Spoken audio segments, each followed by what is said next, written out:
દેશની આઝાદીને 78 વર્ષ થઈ ગયા પછી પણ આટલું મોટું આદિજાતિઓ માટે બજેટ હોય ને આદિવાસીઓનો વિકાસ કેમ નથી થતો એવો પ્રશ્ન તમને ને અમને બધાને થાય છે। ત્યારે આજે સન્માન્ય ગૃહમાં 77 નંબરનો જે મારો પ્રશ્ન હતો કે છેલ્લા 2 વર્ષમાં નર્મદા જિલ્લામાં ન્યૂ ગુજરાત પેટર્ન યોજના અંતર્ગત કેટલી નાણાકીય જોગવાઈ કરવામાં આવી।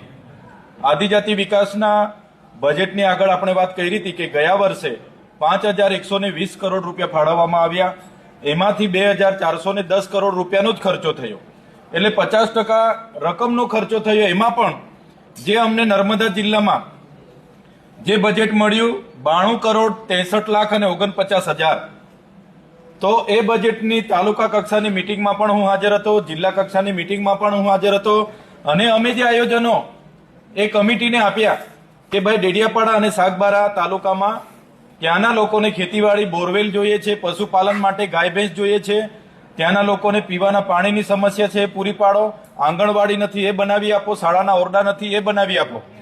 અમે એ પ્રકારની માંગણી કરી કે ભાઈ ત્યાંના બાળકોમાં કુપોષણ દૂર થાય એની માટે અમે માંગણી કરી। ત્યારે સાથીઓ, વિધાનસભામાં મળેલા જવાબમાં મેં ડેડિયાપાડાની બુકલેટ એમણે મંજૂર કરેલા કામોની હમણાં જ મારી કાર્યાલય પરથી કાઢી છે। તો જેટલા પણ કામો આદિજાતિના વિકાસની ગ્રાન્ટમાંથી મંજૂર કર્યા છે બધા કામો એનજીઓ, એજન્સીઓ અને અધિકારીઓએ પોતાને કેટલા ટકાવારી કેટલો ફાયદો એમાંથી થશે એ પ્રકારેના મંજૂર કર્યા છે। આમાં તમે જોતા હશો નાની નાની બાબતોમાં ત્યાં શાળાઓ નથી, શાળાઓ બનાવવાની જગ્યાએ અપગ્રેશન રિનોવેશનના નામે 70 લાખના ખર્ચા પાડવામાં આવ્યા છે। ત્યાં આંગણવાડી નથી, પણ આંગણવાડીના કલર કામ માટે એક તાલુકામાં 50 લાખ રૂપિયા વાપરવામાં આવ્યા છે। ત્યાં બાળકો કુપોષણથી પીડાય છે અને એ કુપોષણ નિવારણની જગ્યાએ ત્યાં માત્ર એમના તાઇફાઓ કરવા માટે કરોડો રૂપિયાને, હું ત્યાંનો ધારાસભ્ય છું, મારા જિલ્લાની આદિજાતિ ગ્રાન્ટ માટે જો આયોજન કરવાનું થાય તો લોકો અમારી પાસે આવતા હોય છે, સરપંચ હોય, તાલુકા સભ્ય, જિલ્લા સભ્ય, એ પ્રકારે ગ્રામસભાના ઠરાવો આવતા હોય, અમે સરકારમાં આપતા હોય। આ તો પ્રભારી મંત્રીના નામે ત્યાંની જે નવસારી અને સુરત અને અમદાવાદની એનજીઓ છે એમને સાથે રાખીને પ્રભારી મંત્રીએ બધા જ 92 કરોડમાં માત્ર 50 થી 60 લાખના મારા કામો મંજૂર થયા છે। એના સિવાયના બધા જ કામોમાં જે પ્રભારી મંત્રી ભીખુસિંહ પરમાર હતા મોડાસાના, એમણે બધું એમની ભલામણથી મંજૂર કરવામાં આવ્યા છે।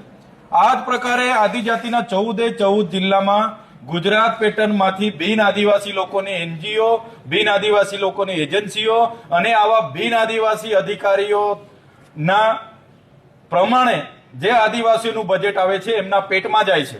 એટલે આજે આદિવાસી વિસ્તારમાં કુપોષણની સમસ્યા છે, એટલે આદિવાસી વિસ્તારમાં શાળાના ઓરડા નથી, આંગણવાડીના ઓરડા નથી, એટલે આદિવાસી વિસ્તારમાં સિંચાઈની બોર મોટર નથી। આજે આદિવાસી વિસ્તારમાં માઇગ્રેશન થાય છે, એનું સૌથી મોટું જો કારણ હોય તો આદિજાતિ માટે જે બજેટ બને છે એ બજેટ જ્યારે મંજૂર થઈને ત્યાં આવે છે તો આ પ્રકારના એનજીઓ, એજન્સીઓ અને અધિકારીઓ કેટલાક નેતાઓને સાથે રાખીને કરેલા કરોડોના કૌભાંડો, જેના કારણે આઝાદીના 78 વર્ષ પછી પણ આજે આદિવાસીઓનો વિકાસ નથી થયો, એનો આ ઉત્તમ ઉદાહરણ છે। તમે આ બધા જ પુરાવા તમે જોઈ શકો છો કે ત્યાં આ ચાલુ વર્ષ દરમિયાન જે 92 કરોડ રૂપિયા આદિવાસીઓ માટે ફાળવવામાં આવ્યા નર્મદા જિલ્લામાં, તમે જોયું હશે આ મંત્રીશ્રીની યાદીમાં આ 50 લાખ રૂપિયા મલ્ટીપર્પઝ શેડ બનાવવા માટે, એ જ પ્રકારે તમે જોતા હશો 3D ક્લાસરૂમ, ત્યાં શાળાના ઓરડા જ નથી ને 3D ક્લાસરૂમની તો એવી શું જરૂર છે કે એમાં એમણે પૈસા વાપરવા પડે છે। એ જ પ્રકારે તમે આ બધું જોશો, ત્યાંના લોકોની જરૂર નથી એવા કામો કરોડોમાં આ લોકોએ મંજૂર કર્યા છે।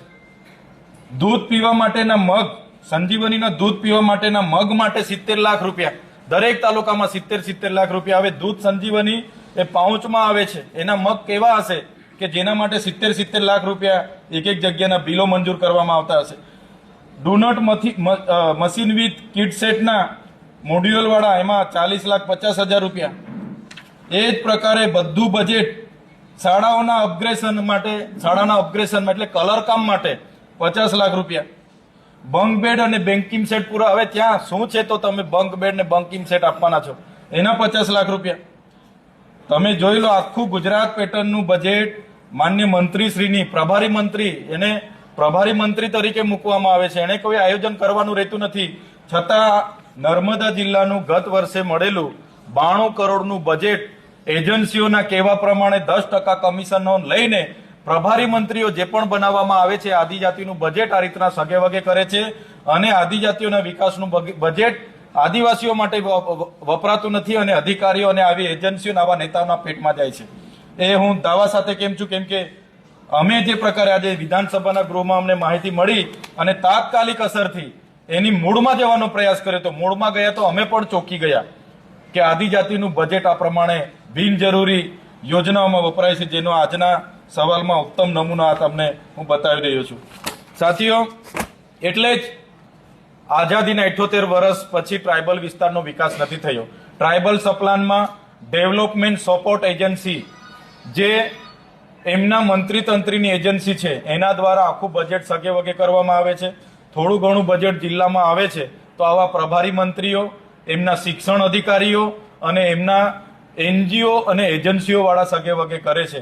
મારી આપના માધ્યમથી ગુજરાત સરકારને બે હાથ જોડીને વિનંતી છે, જે પણ આદિવાસી બાળકોના કુપોષણ નિવારણ માટે, સ્વાસ્થ્ય માટે, શિક્ષણ માટે, આદિજાતિ ખેડૂતોના સિંચાઈ બોર માટે જે પણ ફંડ આવ્યું છે એનો આ લોકોએ દુરુપયોગ કર્યો છે, એની સઘન તટસ્થ તપાસ થાય અને જે પણ લોકો આમાં જવાબદાર છે એમના પર કાર્યવાહી કરવામાં આવે અને આ બિનજરૂરી યોજનાઓ, જે બિનજરૂરી કામો, સાધન સામગ્રી મંજૂર કરીને પાસ કરીને બિલો મૂકવામાં આવ્યા છે, એ તમામ અટકાવીને એમના પર યોગ્ય કાનૂની કાર્યવાહી કરવામાં આવે એવી અમારી માંગણી છે.